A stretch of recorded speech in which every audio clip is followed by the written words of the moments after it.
प्यारे विद्यार्थियों, आज का हमारा विषय है दिल्ली सल्तनत का प्रारंभ और कुतुबुद्दीन ऐबक। दिल्ली जो सल्तनत है, दिल्ली सल्तनत की स्थापना 1206 ईस्वी में कुतुबुद्दीन ऐबक के द्वारा की गई थी। कुतुबुद्दीन ऐबक मोहम्मद गोरी का खरीदा हुआ दास था और कुतुबुद्दीन ऐबक को जब यहाँ से मोहम्मद गोरी यहाँ से जब वापिस गया 1192 ईस्वी में त्राइन का युद्ध हुआ, दूसरा युद्ध को जीता तो उसे अपना सिपहसालार घोषित कर दिया, अपना यहाँ का गवर्नर घोषित कर दिया। जब यहाँ से 1194 में गया तो यहाँ के क्षेत्रों का प्रतिनिधि बनाकर, प्रतिनिधि नियुक्त करके गोरी यहाँ से गया था। तो ये हमारा आज का टॉपिक है। तो प्यारे विद्यार्थियों, आप अपनी वीडियो ऑफ कर सकते हैं। कुतुबुद्दीन ऐबक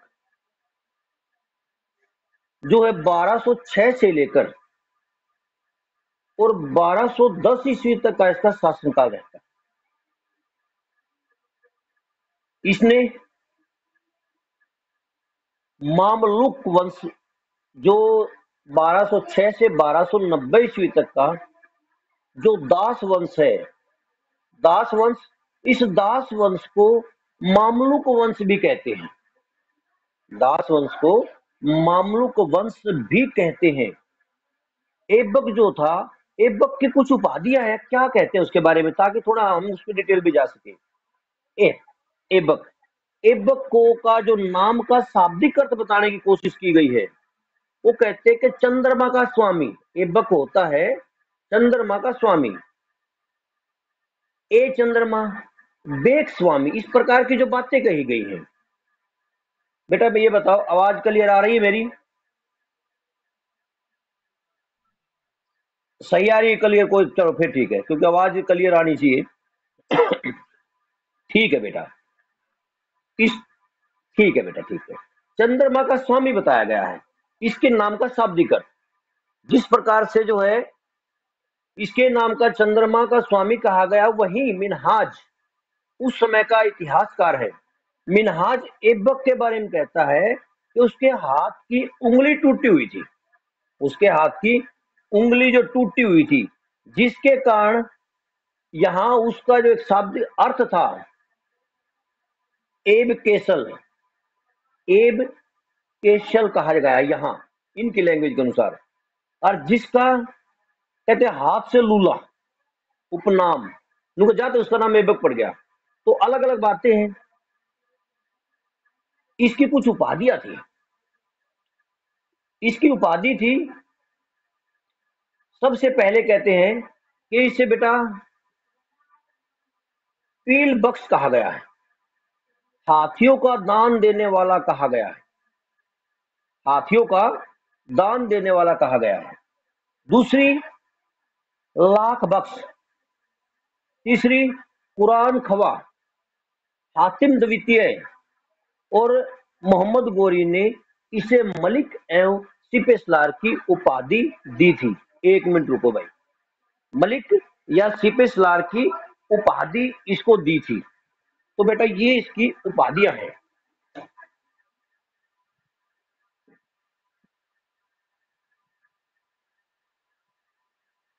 अब आता है जो राजारोहण, जब 1206 ईस्वी में ऐबक दिल्ली सल्तनत को इसने स्थापित किया, क्योंकि 1206 में कल हमने पढ़ा था कि जो मार्च 1206 मोहम्मद गोरी की मृत्यु हो गई थी। मोहम्मद गोरी का कोई उत्तराधिकारी नहीं था। जब मोहम्मद गोरी का कोई उत्तराधिकारी नहीं था तो ना उसका बेटा था ना उसकी बेटी थी। मोहम्मद गोरी के बारे में एक बात आती है, मोहम्मद गोरी कहा करता था कि मेरे जो है ना मेरे बेटे 2 या 4 नहीं है, 2 या 4 मेरे बेटे नहीं है, मेरे बेटे तो 1000 बेटे हैं मेरे तो। ये मोहम्मद गोरी की वर्डिंग थी, क्योंकि ना बेटा उसका पुत्र था ना पुत्र। वो अपने दासों को, जो दास खरीदता था, उन दासों को ही अपना बेटा बेटी स्वीकार करता था, अपने बेटे मानता था उनको। तो कुल मिला के मैं एक बात कह सकते हैं हम कि दास तो थे, लेकिन दासों का बड़ा सम्मान किया जाता था। इस समय 3 उसके प्रमुख दास थे। एक तो था बेटा ऐबक, दूसरा नासिरुद्दीन कुबाचा, जो बाद में सिंध प्रांत का सूबेदार नियुक्त, सिंध प्रांत को अपने कब्जे में लेता है। और तीसरा ताजुद्दीन यलदोज, ताजुद्दीन यलदोज, ये बाद में गजनी का शासक बनता, गौर प्रांत का, जो गजनी का जो क्षेत्र होता पूरा का पूरा गौर प्रांत का, उसका शासक बनता है। तो 3 इसके प्रमुख उत्तराधिकारी थे, सबसे ताकतवर ये लोग थे, दावेदार 3 थे, बाकी गुलाम तो अलग टाइप के थे। तो कहते हैं कि ऐबक जो था, ऐबक ने दिल्ली सल्तनत की स्थापना की, लेकिन सुल्तान की उपाधि धारण नहीं करी। क्यों? क्योंकि बेटा अभी तक ये गुलाम है, अब गुलामी से इसको निजात कौन दे सकता है? गुलामी से तो निजात बेटा जी एक तो खरीदा आया है वो देगा, जिसने खरीदा था, या फिर वो देगा जो व्यक्ति जो है इसके परिवार का हो, या देगा खलीफा देगा भाई, या फिर खलीफा देगा, या फिर वहां का शासक वो दे देगा। ये कई इनकी मान्यताएं थी, इस्लाम के अनुसार कई मान्यताएं थी।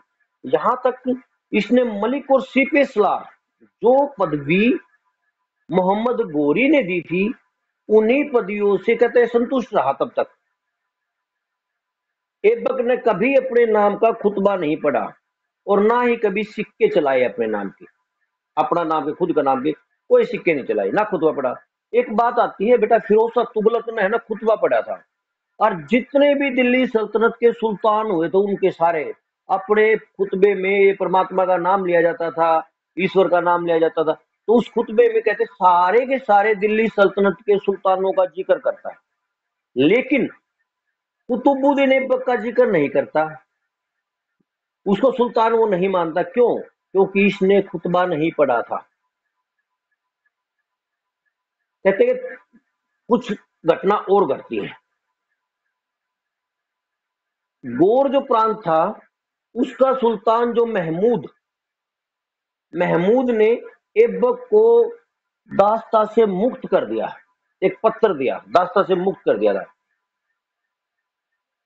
क्यों? यो अब एक बात है, महमूद कौन था बेटा? महमूद था जिसने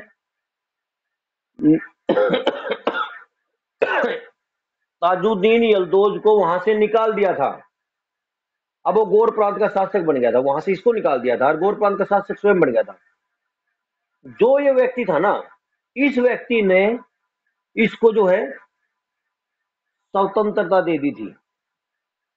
इसके बाद कहते हैं कि फिर यानी मैं लगभग ये मानो कि 1209 ईस्वी में सर्वप्रथम ये सुल्तान बनता है। सुल्तान अपने आप को कहता कि मैं सुल्तान हूं, लेकिन उससे पहले क्योंकि ये दास था, दास्यता से मुक्त नहीं हुआ था, इसके जो इसका जो सरदार, इसका जो मालिक यानी मोहम्मद गोरी ने जो उपाधि उसको दी थी सिपह सलार और जो मलिक की पदवी दे रखी थी, उससे आगे बढ़े ही नहीं। बस यानी ये जो है कि सुल्तान जो है यानी राजा का सिपह सलार बना रहा। अब अब कहते हैं कि जो है इसने सुल्तान की पदवी धारण की। ऐबक ने जो दास वंश की स्थापना, दास वंश या मामलुक वंश, ऐबक ने दास वंश की स्थापना की। अब कहते हैं बेटा ऐबक के बारे में कुछ जो है सिस्टम क्या था, कुछ इसके बारे में प्रारंभिक जीवन इसका क्या रहा।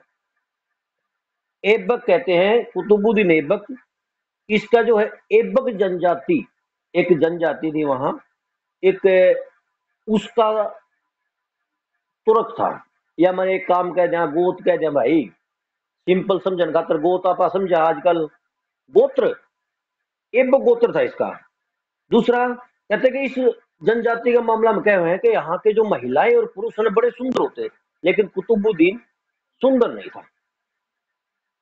कहते ये तुर्किस्तान, इसके माँ बाप जो थे, ये खुद जो तुर्किस्तान का था, माँ बाप गरीब थे और गरीबी की हालत में इसके माँ बाप ने ईरान में इसको बेच दिया। और इस जिसको बेचा था वो अब्दुल अजीज कोकी था, अब्दुल अजीज कोकी। और ये एक काजी था। कहते कि ये जो काजी था ये बड़ा पवित्र विचारों वाला था और ये अपने गुलामों के साथ बड़ा अच्छा व्यवहार करता था। कुछ समय बाद जो अब्दुल अजीज कोकी था इसकी मृत्यु हो गई। जब इसकी मृत्यु हुई तो इनके परिवार के बंदों ने, इनके पुत्रों ने ऐबक को गजनी में गोरीती बेच दिया। उस समय बोली लगा कर दी, इन न पकड़, इतनी गरीबी थी, अपने बेटियां ने बेच दिया करते। वहां गुलामों को सरेआम खरीदा जाता था, तो गोरी को बेच दिया। अब गोरी ने जब बेचा तो कहते गोरी इसकी प्रतिभा से बड़ा, इसको देखा, इसका चाल चलन देखा, इसके विचार देखे, और ये जो है मजबूत कटकाठी का था। तो जब इसको देखा ना तो गोरी ने इसे अपना जो घुड़सवार साला थी ना, घोड़े थे उनका अध्यक्ष अखूर अमीर ए अखूर यानी एक प्रमुख पद दे दिया। तराइन के दोनों युद्धों में इसकी अच्छी भूमिका रहती है। ये देखते ही देखते गोरी का विश्वास पात्र बन जाता है, मोहम्मद गोरी का विश्वास पात्र बन जाता है। तो मोहम्मद गोरी इसके ऊपर अत्यधिक विश्वास करता है। 1192 ईस्वी में जब गोरी ने ये प्रांतों को जीता तो उन्होंने क्या किया, एक व्यक्ति को अपना उत्तराधिकारी, या ये कहूं कि इन प्रांतों का एक गवर्नर बना दिया, सूबेदार बना दिया। किसको? ऐबक को बना दिया। और 1194 में जब ये गया यहां से, ऐबक को यहां इन प्रांतों की देख रेख के लिए गवर्नर बनाकर चला गया। यानी अपने बाद अपना एक प्रतिनिधि छोड़ के चला गया। बेटा 1206 ईस्वी में कुतुबुद्दीन ऐबक की मृत्यु हो गई, सॉरी मोहम्मद गोरी की मृत्यु हो गई। अब जो इसकी मृत्यु हुई इसके बारे में एक और आता है फिक्रा। मृत्यु के बाद ये दिल्ली का क्षेत्र जो था, दिल्ली लाहौर तक का क्षेत्र था, इसका ये जो शासक बन गया। मैंने आपको ऊपर बताया है कि भाई इसने जो अभी बादशाह की, सॉरी जो सुल्तान की उपाधि धारण नहीं की थी, जो खुद गुलाम था। लगभग 1209 में 21 साल रहा, 1209 में जो सुल्तान बनता है, जब इसको दास्ता से मुक्त कर दिया जाता है। यहाँ एक इतिहासकार का जिक्र आता है, फखरे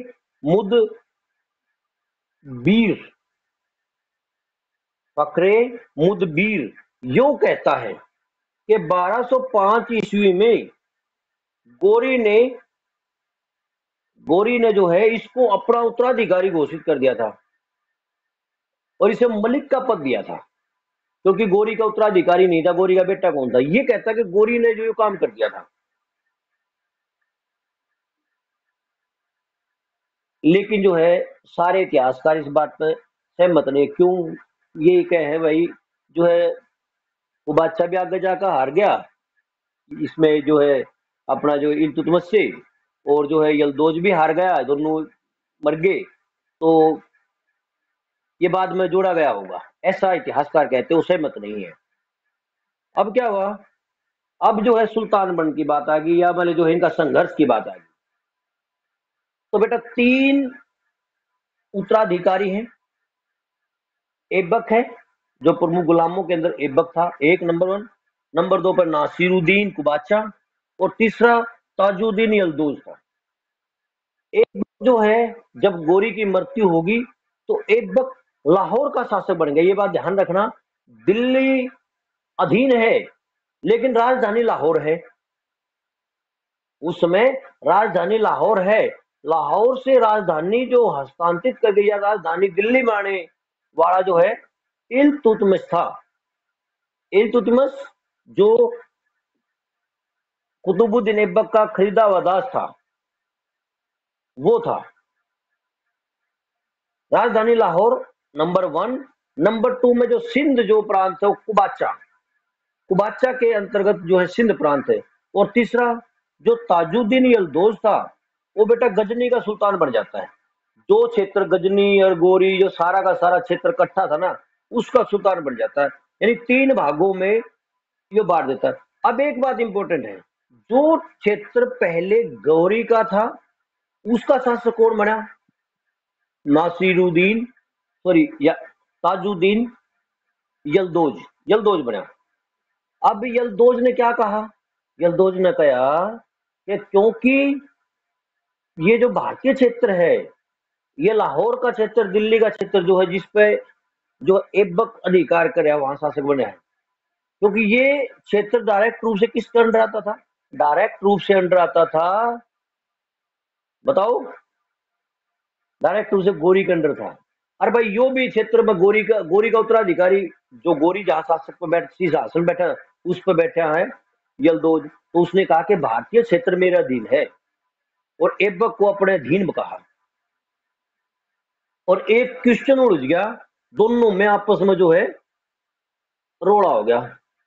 अरे भाई दूसरी तरफ जो कुबाचा सिंध वाला था, जो सिंध वाला कुबाचा जो था नासिरुद्दीन कुबाचा, ये भी एक बात कहता है कि मैं हूं सब कुछ, मैं शासक। तो बेटा दो मुकाबले हो गए, दो व्यक्ति ऐबक के सामने कठिनाई पेश करते हैं। ये मैं कहूं कि दिल्ली सल्तनत के लिए खतरनाक है ये। ऐबक ने क्या करा? ऐबक ने जो सबसे पहला तो कुबाचा का सिस्टम करा, कुबाचा के लिए अपनी बहन का विवाह कर दिया, कुबाचा के साथ अपनी बहन का विवाह कर दिया, उसको बहनावी बना लिया और शांत हो गया। दोनों दोनों बहनों ही जीजा साड़ा बन गए और जो एक रिश्तेदार बन गए और शांत हो गए। लेकिन भाई यलदोज का खतरा तो अब भी बड़ा हुआ था। इसी दौरान कहते हैं कि घटना घटती है। और एक बात और बता देता हूं आपको, बेटा जब यलदोज का खतरा बना रहा ना, ऐबक बहुत ताकतवर था, एक योग्य सेनापति था और साम्राज्य विस्तार की नीति का पक्षधर था। लेकिन यलदोज के खतरे के कारण वो अपनी राजधानी लाहौर को छोड़कर को नहीं गया, लाहौर में डटा रहा। उसको ये था कि भाई यार तो जावे और भारत के क्षेत्र जीतते, उन्होंने जाओगा कदे पीछे तो जो यलदोज कब्जा ना कर ले, उसको इस बात का खतरा था।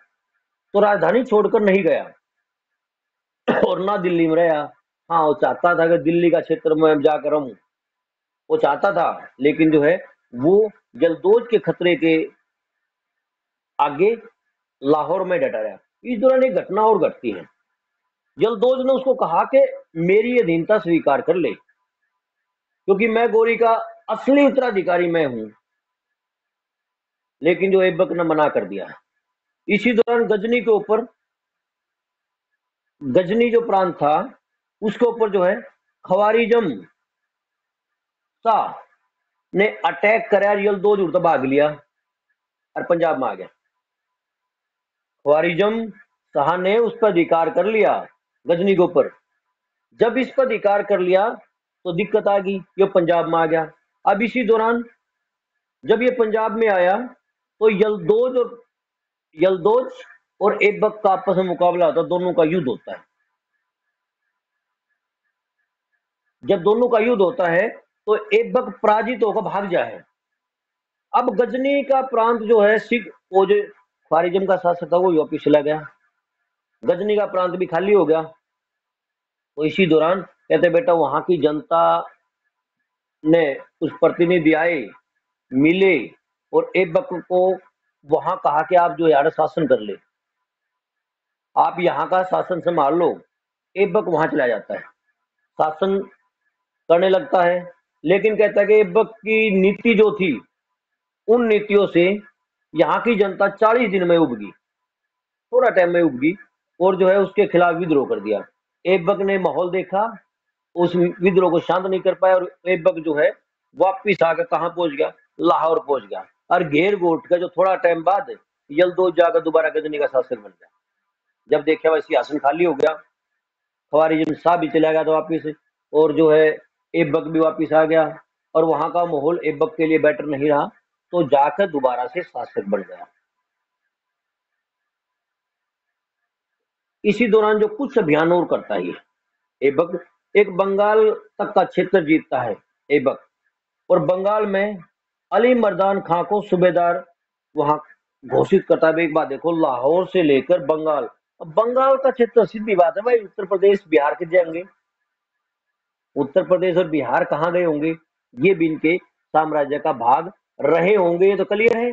जब हम अगर बंगाल में जाएगा, बंगाल मुंह तो पूछे को नहीं। अब कहते हैं इसने कुछ और काम भी करे हैं, इसने कुछ अलग काम भी करे हैं।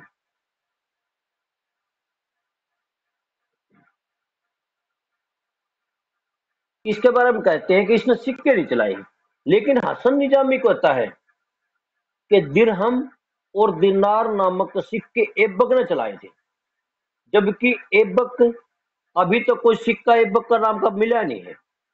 लेकिन मिनहाज कहता है, हसन निजामी कहता है इस बात को कि भाई जो है ऐबक ने सिक्के चलाए थे, दिरहम और दिनार, और यो ऐबक के दरबार में था। और ताज उल मासीर नामक पुस्तक हसन निजामी ने लिखी है। अपनी पुस्तक में इस बात का जिक्र करता है, लेकिन सिक्का मिला नहीं है कोई, इसलिए कहते हैं कि सिक्के ने चलाए को नहीं। फिर जो है इसके बारे में कहते हैं, ऐबक ने दिल्ली में कुवैत उल इस्लाम मस्जिद की स्थापना की। कुवैत उल इस्लाम मस्जिद की स्थापना दिल्ली के अंदर की गई थी। दूसरा, अजमेर में 2.5 दिन का झोपड़ा एक मस्जिद के रूप में अजमेर में स्थापित कराया। और एक और इंपॉर्टेंट है बेटा, दिल्ली के अंदर कुतुब मीनार का जिक्र आपने नाम सुना होगा। कुतुब मीनार, जो कुतुब मीनार है ना, उसकी नींव जो है कुतुबुद्दीन ऐबक के द्वारा रखी गई थी। यहां तक समझ में आया होगा। और ये एक बात और सुनो, पहला कुतुबुद्दीन ऐबक ने नींव तो रख दी कुतुब मीनार की। अब बेटा कुतुब मीनार की जो नींव रखी थी ना, ये नींव को पूरा करने का कार्य जिसने कराया था वो इल्तुतमिश ने किया था। और इल्तुतमिश 1211 से लेकर 1236 ईस्वी तक दिल्ली सल्तनत का सुल्तान रहता है। कुछ इतिहासकार इसके बारे में कहते हैं, ऐबक के बारे में ये कहते हैं, एक बक जो था उसमें तुर्कों की तरह निर्भीक था। तुर्क जो थे उनको निर्भीक का मतलब होगा कि उनको जो है क्या मानते हैं, उनको भाई बिना डर वाला मानते हैं, निर्भीक।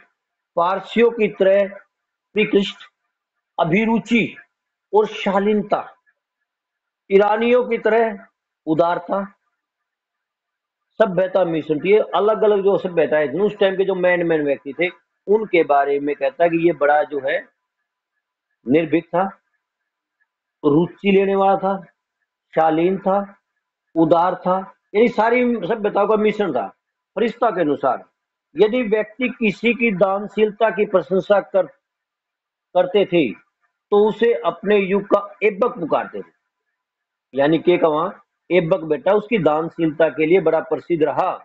और इसीलिए कहते हैं कि अगर किसी का नाम की प्रशंसा करनी हो ना तो उसमें क्या कहेंगे, ऐबक कहेंगे उसकी बात। ऐबक यानी ऐबक का मतलब है कि वो दानशील व्यक्ति।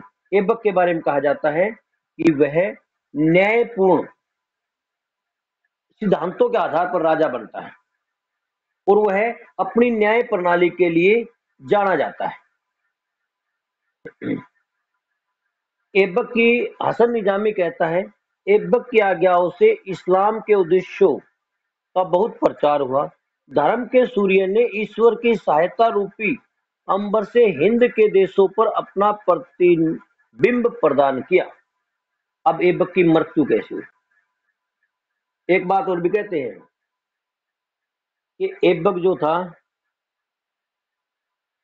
उसके कार्यों के लिए अलग अलग इतिहासकार, उस समय के इतिहासकार ऐबक के बारे में एक बात कहते हैं कि वास्तव में ये अच्छा इंसान था। ऐबक के बारे में कहते हैं, और वो जो है इस्लाम के दृष्टि से, न्यायपालिका के दृष्टि से, उदारता की दृष्टि से, सभी बातों का एक मिश्रण के रूप में उसको प्रस्तुत करते हैं।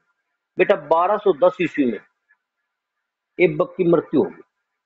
चौगान बोलते थे, चौगान ईब जब बात कराना है, पोलो गेम है, घोड़े हैं, घोड़ों के ऊपर एक बड़ी हाकी लेके और जो बोल होगा बोल कर मार मार कर ले जाया करे ना, पोलो गेम आधुनिक काल का, उस टाइम चौगान बोलते थे।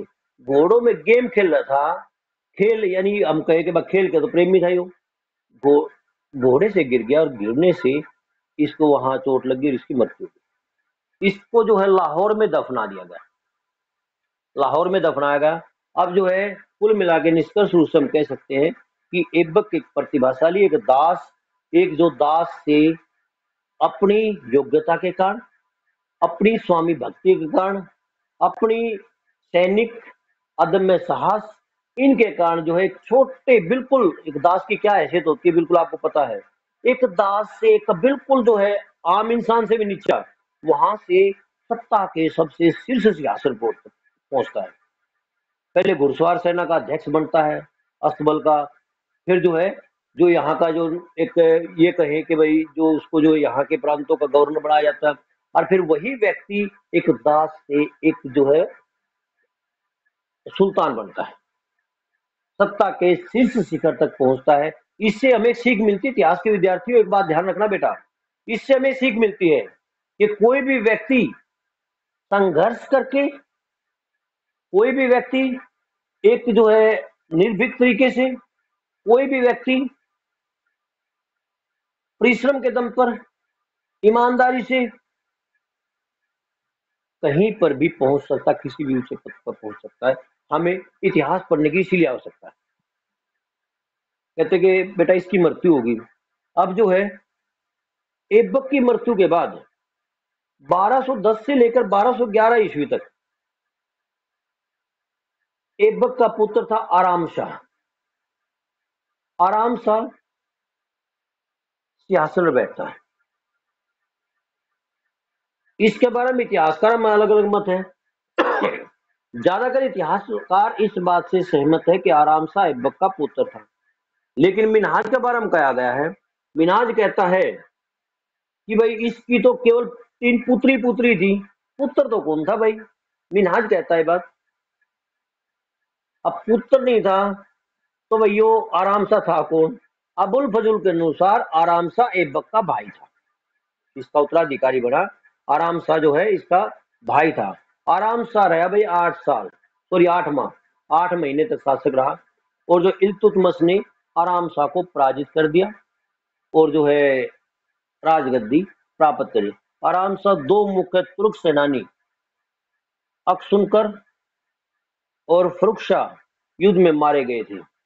आराम शाह को लाहौर के सरदारों का समर्थन था, वहीं दिल्ली, लाहौर और दिल्ली दो बातें, इल्तुतमिश को दिल्ली के सरदारों का समर्थन था और आराम शाह को जो है लाहौर के सरदारों का समर्थन प्राप्त था।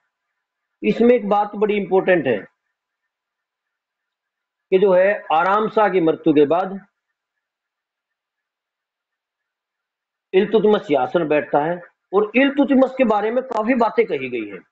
इल्तुतमिश को बेटा दिल्ली सल्तनत का वास्तविक संस्थापक माना जाता है और ये जो है कुतुबुद्दीन ऐबक का दामाद था। कुतुबुद्दीन ऐबक का दामाद था। एक बार गोरी ने भी कहा था, गोरी ने कहा था ऐबक को इल्तुतमिश के बारे में कि जो है ऐबक को कहा कि जो इल्तुतमिश जो है इसके साथ शालीनता से पेश आना, इसके साथ अच्छा व्यवहार करना। तो कुल मिला के हम कहें कि ऐबक जो है, ऐबक के बाद आराम शाह और आराम शाह के बाद जो है इल्तुतमिश सिंहासन पर बैठा। यहाँ तक का हमारा टॉपिक बेटा कवर हो चुका है और कल हम टॉपिक को करेंगे। कल टॉपिक हमारा होगा इल्तुतमिश। इल्तुतमिश कौन था और उसे दिल्ली सल्तनत का वास्तविक संस्थापक क्यों माना जाता, कल हम ये टॉपिक करेंगे।